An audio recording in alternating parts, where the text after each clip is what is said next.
I know a majority of our spouses are women. And so as I kind of moved through my career and we joined the military, um, especially right around 2011 when we were at Fort Stewart, is really where I started seeing more and more military spouses coming into the counseling office. And I didn't advertise the fact that I was a military spouse. I just was a clinician like everybody else in the group practice, but word started to spread that I was a military spouse, to the point that I had a 6 month waiting list. And I don't give myself credit for that. I think it really just came down to the fact that military spouses were anxious and looking for somebody else that understood their world, because there's something, and that's one of the things that fuels me now in finding those culturally competent clinicians that want to work with service families, but also are capable and understand the lifestyle. I think that's kind of where that passion started.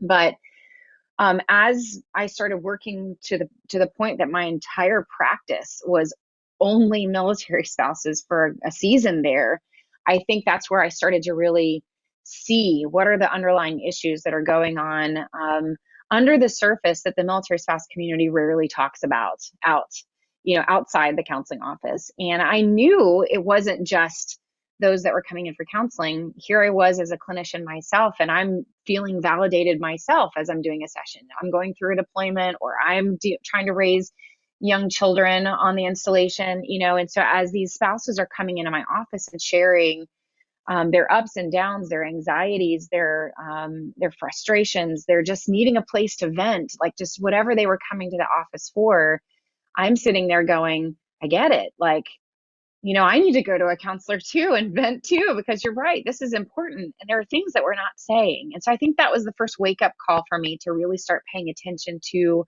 our culture in a different way than we do through surveys or through, a sync session. That is the closest thing that we hope to get truth from our families, is in a sync session. We hope they're going to be honest.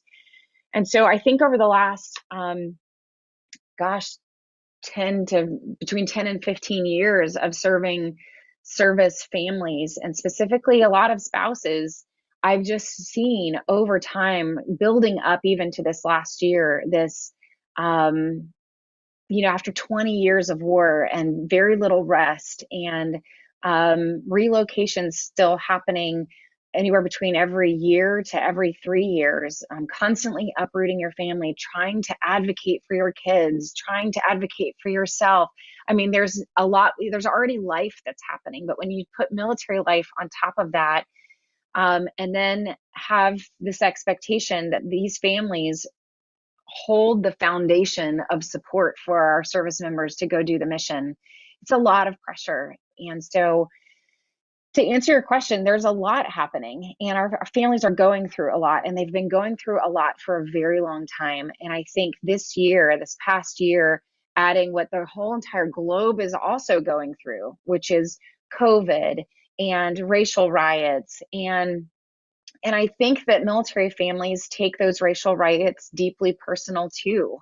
It's not something that we are experiencing, isolated from our American community. It's something that impacts us too, whichever side you're on, or if you're in the middle. Like, it still impacts you every day when the country you're giving your life for is also going through such turmoil that, I've had so many families come in going, I don't know why I want to continue to serve this country the way that we are, right? There's just so many things people are going through. So this year, and especially, has been challenging for our families. And whether it's depression, whether it's anxiety, whether it's just how do I cope? How do I take care of myself when there's just so much to do?